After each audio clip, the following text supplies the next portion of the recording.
Welcome once again to another episode of B&B Hockey Talk. I'm your host, Aaron Bloch, with my co-host, Mr. Matt Balzer. We basically haven't done an update yet since our last episode aired on Friday. So we've got Friday night games, Saturday, Sunday, Monday, and now Tuesday games to talk about. Of course, Canucks playing a couple games since then, and Elias Pettersson, I kept calling him Elias, but Elias Pettersson, of course, is at the front of everybody's mind, absolutely exceeding expectations for the Vancouver Canucks. But a couple Canuck games to talk about, but we're going to go around the league as well and talk about a lot of the surprises that are out there, a lot of the guys that are not only guys that are surpassing expectations or meeting them, but we're also going to talk today about some of the teams that might be exceeding expectations so far. Matt, let's talk about Canucks first. What do you got for us? I know, yeah. So we had the two games. We had the Calgary game where the Canucks lost 7-4 with two empty net goals, and today's game against Carolina where they lost 5-3. But it was still a pretty entertaining game outside of some defensive lapses. But Pettersson still got another point, so he's got 6 points in 3 games, so averaging 2 points a game. Pretty hot start. We're still waiting for some of the other big guns to get going, most notably Brock Besser. My concern still isn't as high as I think some other people is, but the concern is starting to grow just as each game goes along. But hopefully things can improve on this road trip. His shot to me doesn't look 100% yet. And one of the Raiders I heard out there in Vancouver was talking about how he looked a little scared about potentially getting hit. -3 tonight, it is concerning to me. Sven Barchi was another one that was concerning, but finally decided to show up tonight. But that's kind of where I'm at with those Canucks. I think the defense is definitely concerning as well. And Markstrom still seems to be letting in a weak goal. Letting in a goal in the first minute of the last 2 games has been an absolute killer. And that dates back to last year as well, where the Canucks, if the other team scored in the first couple of minutes, or most notably on the first shot of the game, it wasn't a shocker for us because it's just like, oh, there it goes again. It's just like, but at least so far this season, the Canucks are at least scoring some goals this year and not losing like 5-1 or only scoring 1 or 2 goals a game. At least all their games they've scored 3 or more goals. The defense today, I was actually very happy to see Michael Del Zotto finally get healthy scratched. I've not liked this guy whatsoever since he's come over to the Canucks. And I know Ben Hutton, even though he only played over 13 minutes tonight, I thought he looked really good tonight, controlling the puck. He played with Troy Stecher, which I thought in Calgary he didn't play that many minutes, but I thought he still had a decent game. I'm hoping he can continue to get more minutes because I'd rather see that than guys like Branson and Pouliot and Del Zotto gain healthy scratch today, get those minutes. I thought Troy Stecher had a strong game tonight as well. Going around the league, some of the guys standing out, I see Tyler Seguin on Dallas is up to 8 points. Of course, the Marchand, Pasternak, and Patrice Bergeron line in Boston is an absolute fire. Austin Matthews, 7 goals already in 4 games. John Tavares, another 2 goals tonight. Mitch Marner, 4. Actually, he had 4 assists, but he also had a goal, I think, tonight, if I'm not mistaken. Yeah, goal 3. Yeah, so they are Toronto is everything that they've been built out. They will beat you 8-7 if they have to. Their goaltending has been okay, but their defense has been not the greatest. Who else is standing out for you around the league? I mean, tonight, Carolina, absolutely. Their record, they're 3-0-1 already and seem to be leading the way in the Metropolitan Division. San Jose, I would have said, was looking horrible, but then they exploded for 8 goals tonight. So Carlson finally getting his first regular season point with the San Jose Sharks. What's standing out for you and comes to mind? Yeah, so for one, that Leafs power play is absolutely amazing. I think I watched watch the ending of the Chicago-Toronto game where they won 7-6 in OT, and talk about goals going back and forth. Man, that offense, especially, that offense from Matthews, Tavares, Marner, those guys have just been racking up goals. Matthews was named one of the 3 stars of the week. But talking about those Chicago Blackhawks, they're 2-0-1 to start the season. Jonathan Toews looks like a man on a mission to start this. Yeah, to start the season. He had a hat trick against the Blues, including an overtime winner. He's up to 5 goals and 6 points to start the year. And a couple surprises on their blue line. The rookie Yoki Haru, I saw he had 3 assists last game against the Leafs as well. He's really stepped up and been a surprise on the back end. And even though Cam Ward hasn't been the greatest in that, I think he's on Yoki Haru is second in rookie scoring, next to Elias Pettersson. So, so somebody to grab in your fantasy pool if you're still looking for a good defenseman. And then also I'd like to bring up the New York Islanders. Robin Leonard getting a shutout in his debut. He's the first New York Islander in their goalie history to get a shutout in his debut as an Islander. And he followed it up with another big win tonight. I think only allowing 1 goal tonight against the – oh, no, that might have been yesterday. There's a lot of games, but I know he only let in 1 goal the next game. So between him and Thomas Greiss, they've done a pretty bang-up job so far to start the year. And especially with those younger guys like Barzell, Bolivier, and Bailey. They've really done a good job to start the year. Yeah, those guys surprised me. Not missing a beat from John Tavares, and absolutely getting the goaltending and defense that you would expect from a Barry Trotz coached hockey team. So maybe give me your top 3 teams that have surprised you so far in the opening week of the season. I think for one, the Montreal Canadiens, even though they've lost a game, but man, did they run over Pittsburgh on Saturday, 5-1. Pittsburgh looks like, especially in net now with Matt Murray getting a concussion today, their goaltending is a big, huge question mark right now. But yeah, the Habs, basically they're getting 4 balanced lines of scoring. Paul Byron came up big against the Penguins. And Kokaniemi continues to impress. And Max Domi, even though he missed out on that top line center, centering the third line now, he's continued to pick up points. And their young defense has so far held together pretty well. And Carey Price looks back to form from 2 years ago. I think my second team, also another Canadian team, the Ottawa Senators. Talk about a team that looked like it was going to be like absolute garbage this year, but they've been competitive so far this year. Thomas Chabot had a monster game against the Leafs, including scoring an incredible goal where he put the puck between the defenseman's feet and went around him for a pretty nice goal. I think they've really stood out. And I think Carolina would have been my other team, but I'll try to think of another one while we go on here. Well, I know it's tough to judge teams like Edmonton and New Jersey. Tampa and Florida have only played 1 or 2 games each. To me, Anaheim Ducks is one of the teams that stands out. And, man, they look sharp in those throwback uniforms yesterday. John Gibson absolutely playing fantastic to start the season. And that's one of the teams. Montreal was one of my other teams, of course, as was Carolina. Do you have one more you want to throw out there?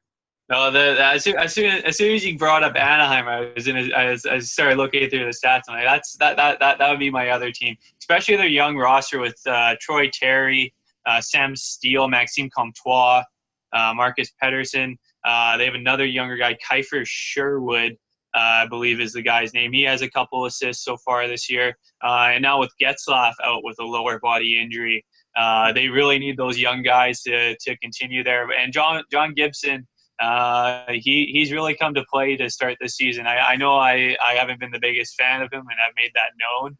But so far this year, he's been that backbone, even though the Ducks have been heavily outshot in basically every game so far this year. And he's held them in it. So we've talked about our three teams that have surprised us. How about three teams that disappointed us now? What are your top three? Yeah, well, I think the Vegas Golden Knights have come out to a slow start. Sort of what we thought what Washington was going to do with the Stanley Cup hangover sort of thing. I know they picked up a shootout victory in Minnesota, but they didn't look good to start the year. Um, and with Marc-Andre Fleury not looking great against the Buffalo Sabres as well, I think he led 4 or 5 goals and only facing 17 shots. They haven't looked the greatest so far. Hopefully their big guns can start to get it going. I know the Carlson line hasn't been as great as they were to start last year, but still early and they still got time. Stastny as well there seems to be struggling, Mm-hmm. as is Max Pacioretty.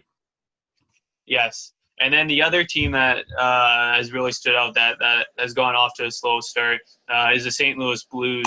You took mine. Yeah, yeah. As soon as I start going through the scores, and it's just like, yeah, there's one. Jake Allen has not been good in net.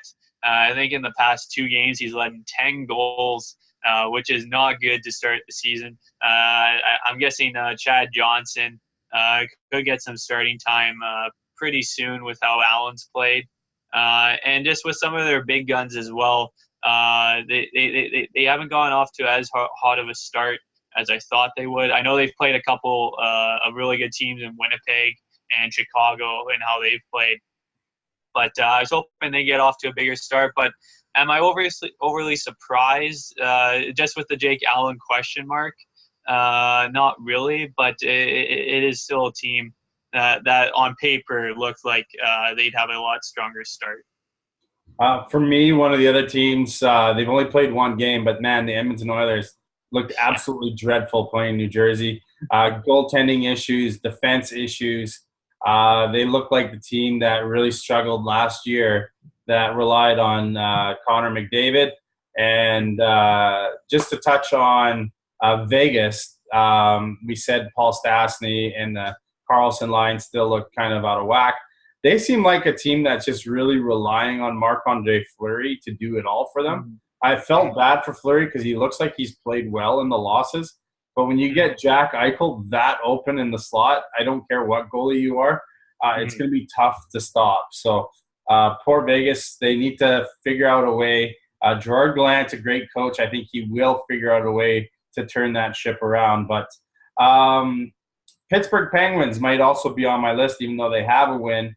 You mentioned an injury to Matt Murray, who's now out with a concussion. We don't know the timeline yet, but I think it's also something to do with his vision from seeing the red light go on too many times.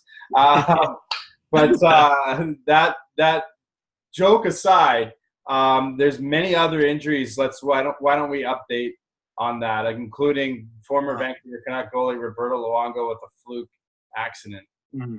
Oh, talk about goalie injuries. Yeah, so you have Murray with a concussion, Roberto Luongo, just a freak injury. I was actually watching a bit of that game when it happened. He was down in the butterfly position, and his teammate got pushed on top of his leg. And I haven't had this injury before, but when you're down in the butterfly position, your knee is locked. So when any force that comes in and it goes down on your knee, that's not good. Luckily, it's only an MCL strain, and he didn't tear anything. The timeline right now is 2 to 4 weeks, but they went through this last year in Florida, and I have full faith in James Reimer, and they brought in Michael Hutchinson through free agency. That those two can carry the load before Luongo is able to come back. Another goalie injury, Jonathan Quick in LA suffered a lower body injury in practice. But so far, Jack Campbell, in both of the games that he's played, has had 2 really strong games. I think they played Detroit, and he had 30 plus saves, and they won that game. And they lost 2-1 tonight, but he had 36 saves on 38 shots tonight. So far, he's able to carry the load. But with Quick out, maybe long term, we don't know yet. That could be tough there. And Joe Thornton suffered an infection in the knee that he had surgery on over the last season. They're hoping it's only going to be a week with antibiotics. Hopefully that will settle down, and next week he'll be able to return. But that's something to keep an eye on. Bad news in Philadelphia with JVR going down as well. Yeah, 5 to 6 weeks. Just a total fluke of an injury. I think Barberio for the Avalanche just went to clear a puck, and it just hit him in such a spot, I guess, that he wasn't able to return. He had to be helped off the ice. But yeah, 5 to 6 weeks there. That's a huge loss for Philadelphia. I think Michael Raffle will be moving up the lineup in his place. And I know Jordan Wheel came into the lineup last night to take his spot. Along with the Columbus Blue Jackets, Brandon Dubinsky's out 4 to 6 weeks with an oblique muscle strain. So I think he'd started off on a line with Josh Anderson and Boone Jenner, and those three guys had really clicked, all playing that same type of big physical style of play. But they have some depth at center ice. I know Mark Letestu hasn't been called up yet, but with guys like Dubois, Wenberg, and Sedlak coming into the lineup tonight, they should have enough depth, especially from Dubinsky's offensive standpoint from last season wasn't great, so it shouldn't be as big of a loss. It's more on the defensive side. Also, there was a report that Rick Nash may have been considering retiring, but his agent came out today and totally denied those. I think he's still suffering from the concussion symptoms, and he doesn't want to make his decision yet until all that's gone away. So maybe halfway through the season, sort of like a Mike Fisher from last year, where he'll sign with the team late and maybe go on a playoff run. One minor injury also to update. Andre Cache on Anaheim is day-to-day after getting kicked in the face by a teammate skate in the morning or in the morning practice today. Left with a really bloodied face, and everybody that plays hockey knows that would hurt a lot. We talked about some of the players already that have surprised us. Who else has surprised you this season? And I know on our Facebook page we've got a lot of highlights. If you're watching this on YouTube, make sure you hit subscribe and share it with your friends. Let them know about us and comment below as well about your favorite players. But who stood out for you so far, Matt? For the San Jose Sharks, Evander Kane has really gone out to a fast start. And it just seems whenever he scores a goal, it's been a highlight reel goal for this year. And especially, he's been doing it playing on the third line in San Jose with Antti Suomela, who's a rookie, and I believe it's Jonas Donskoy on the right wing. So without playing with the big guns on 5-on-5, I've been really surprised at the fast start that he's gone off to. Along with in Ottawa, Ryan Dzingel playing on that top line has really gone off to a fast start there with at least, I think, 3 or 4 goals to start the year and a couple of assists. Along with defenseman, sorry, I'm going to try and vent here. Yeah, I'm going to mention defenseman Duncan Keith playing well in Chicago. I know you mentioned Yoko Harju as well as Keith already helping Chicago to their quick start that they've had. Colorado got their first loss tonight. Dallas just keeps plugging along, even though they got their first loss, I believe, tonight as well. That's Central Division. Going to be tight. So those standings are going to be tight. So I think everybody now has a loss in that division. Still a few undefeated teams, though, that are out there. Mm-hmm. And then, well, I guess even going back to Vancouver here, Alex Edler has actually been pretty underrated offensively. I know defensively, I know that we brought up that he hasn't been the greatest, but offensively, he has at least 5 or 6 assists already to start the year, especially with the sweet feed that he had to Berchi for that breakaway goal today. That's a pass I've not seen from Alex Edler in a very long time. He's still a bit frustrating on the power play that he still finds a way not to pass to either Besser or Pedersen. But he is still starting to rack up the points, and even if you don't in a fantasy league, I think he'd be an underrated pickup. Absolutely. Why don't we final thoughts before we end tonight's show? All right. Just one fun fact that I have out here. The Florida Panthers in their game went with a 5 forward unit on their power play. So no defensemen. They absolutely loaded up their first unit power play with Barkov, Hoffman, Trocheck, Huberdeau, and I'm forgetting and Dandinoff. All on one power play unit, and I'd be interested to see. I know a lot of teams go with the one defenseman 4 forward unit. If other teams would actually go with 5 offensive guys. I know Alexander Barkov was playing the point, so at least you have one of the best two-way forwards out there on the point. But I think it was an interesting thing to watch. And Canucks' next game is on Thursday. They're in Tampa. I believe the game time starts at 4:30. We'll see with that high offense that Tampa Bay has, and with Vasilevsky and net having a strong start to start the season. I think we're having 42 saves against the Panthers. How the Canucks will match up there, and hopefully Pettersson can continue on this Eastern road swing to show all the East Coast fans what this guy is made of. And I've seen that fans on Twitter from other teams are already getting annoyed with all the Pettersson news, which is awesome with all the stuff that we have to deal with, all the Tavares, the Matthews, and all that stuff. And it's nice for some of us on this side to start to annoy the East Coast. Of course, that game's 4:30 Pacific time, 7:30 Eastern time for our Eastern fans. What did you think of Carolina's celebration after they win? No, I think it's a little way over the top. So I'm just like, I don't mind the Viking clap sort of thing, but to escape from your own blue line all the way across the ice to jump into the glass is a little much. At least it's something different. I would like to see if somebody took it over the top and one of the panes of glass came out or something. That would be funny to see, but. I'm curious to see if it sticks because I like the Viking clap as well. Yeah. I think it's unique. It's different. It's something that's fun. The players look like they're having fun while they do it.